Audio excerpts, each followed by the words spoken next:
Assalamualaikum warahmatullahi wabarakatuh. Alhamdulillah, salatu wassalamu ala rasulillahi amma ba'du.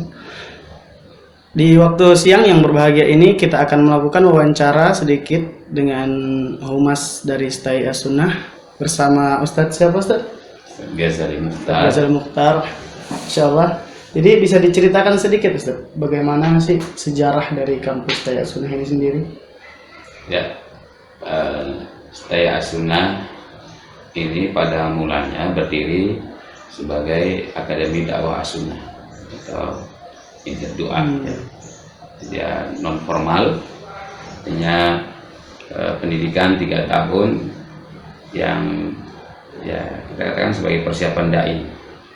Nah, itu didirikan oleh Syekh Khalid Al-Mataruddin, seorang berkebangsaan Arab pada tahun 2002.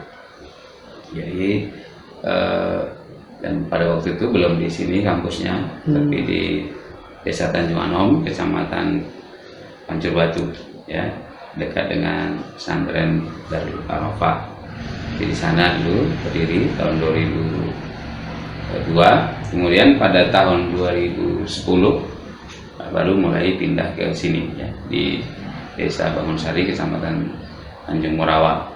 Dan pada tahun 2012 baru berubah menjadi Sekolah Tinggi Agama Islam As-Sunnah. Jadi berubah menjadi satu pendidikan formal atau perguruan tinggi. Gitu. Jadi kelebihan dari Stai As-Sunnah sendiri Ustaz daripada kampus-kampus di luar sana gitu. Ya, kelebihan dari Stai As-Sunnah ini pada awalnya dulu adalah gratis, ya, atau tidak ada dikenakan, maksudnya tidak dikenakan SPP. Walaupun 2 tahun belakangan kemudian kebijakannya berubah menjadi dikenakan SPP, tetapi juga masih murah, bahkan dibandingkan dengan pesantren sekalipun masih lebih murah di Sekolah Tinggi Agama Islam As-Sunnah ini.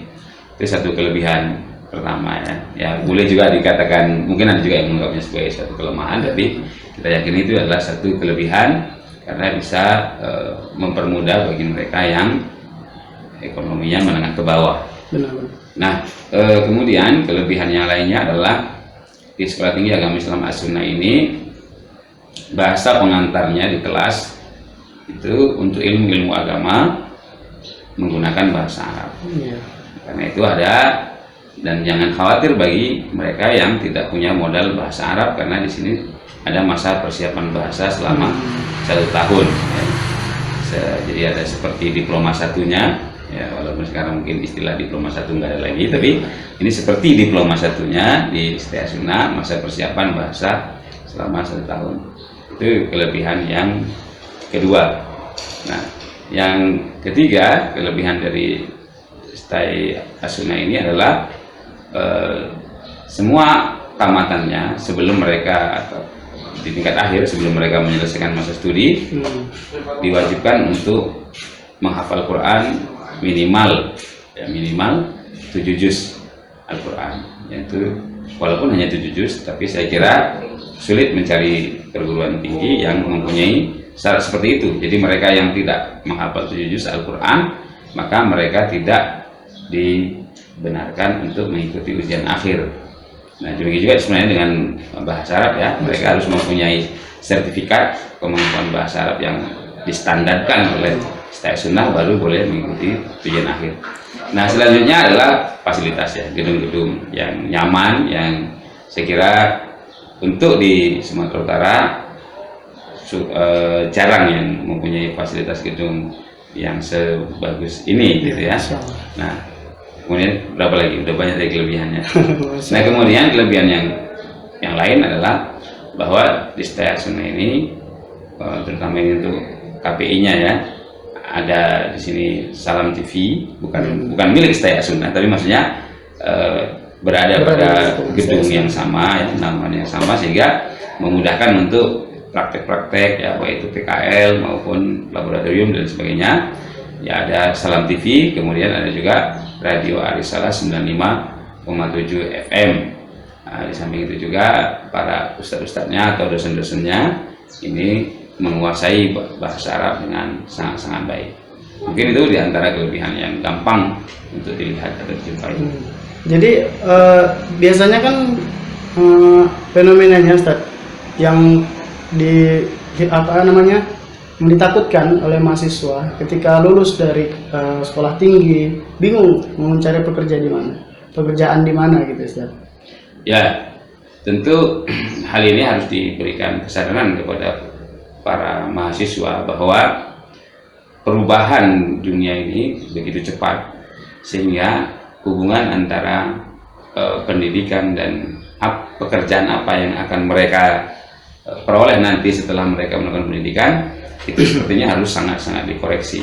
Tentu saja di As-Sunnah ini pendidikannya tamatannya mempunyai kompetensi agar mereka dapat bekerja di luar dapat bekerja setelah menyelesaikan studinya di STI As-Sunnah di berbagai lapangan pekerjaan seperti yang sekarang sudah terbukti.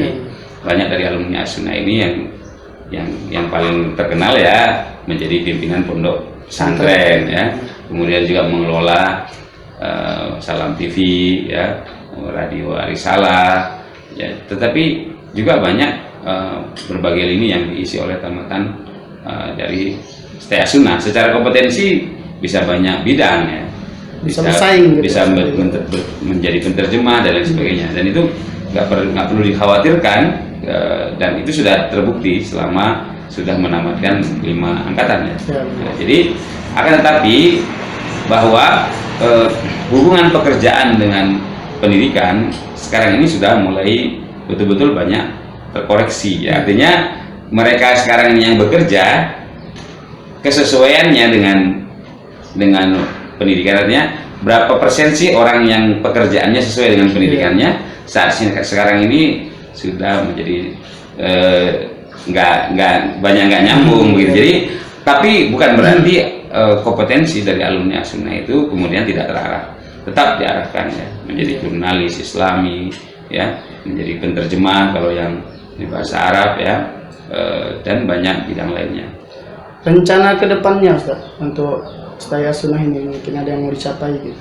Ya tentu As-Sunnah mempunyai cita-cita, sekarang Sekolah Tinggi Agama Islam As-Sunnah tentu bercita-cita untuk menjadi universitas ya. Jadi kita terus memperjuangkan agar kita mendapat izin untuk membuka program-program studi baru, walaupun ya sampai saat ini baru inilah yang bisa kita capai, tetapi usaha kita untuk menambah program studi baru itu tidak pernah henti-hentinya kita usahakan. Begitu juga menambah luas kampus, itu juga senantiasa kita usahakan agar nantinya cocok ya untuk menjadi sebuah universitas. Jadi cita-cita kita ya untuk menjadi universitas.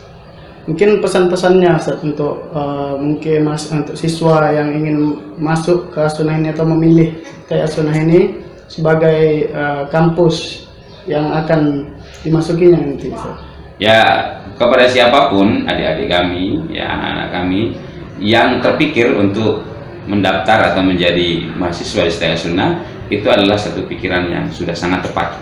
Oleh karena itu jangan pernah ragu, jangan pernah kembali untuk melangkah mundur atau melihat ke belakang. Pilihan kalian sudah tepat bahwa kalian memilih STI As-Sunnah, dan STI As-Sunnah adalah kampus yang bukan hanya unggul untuk mencapai apa yang diinginkan sesuai dengan program studi, tetapi STI As-Sunnah juga menawarkan kelebihan-kelebihan lain yang tidak dimiliki oleh kampus lain, berupa karakter keislaman yang kuat, bahasa Arab yang insya Allah di atas rata-rata kampus lain ya, dan juga ilmu-ilmu keulamaan. Jadi saya kira siapapun yang berpikir atau berkeinginan untuk mendaftar atau menjadi mahasiswa STI As-Sunnah, itu adalah pikiran yang tepat. Jangan ragu-ragu, jangan lagi menoleh ke belakang. Ya, terima kasih Ustaz. Mungkin sekian wawancara yang kita lakukan pada siang hari yang berbahagia ini. Jadi kepada adik-adik semua atau teman-teman yang ingin berkeinginan masuk ke STI As-Sunnah, seperti pesan dari Ustaz tadi, jangan ragu-ragu dan pilih As-Sunnah insyaallah.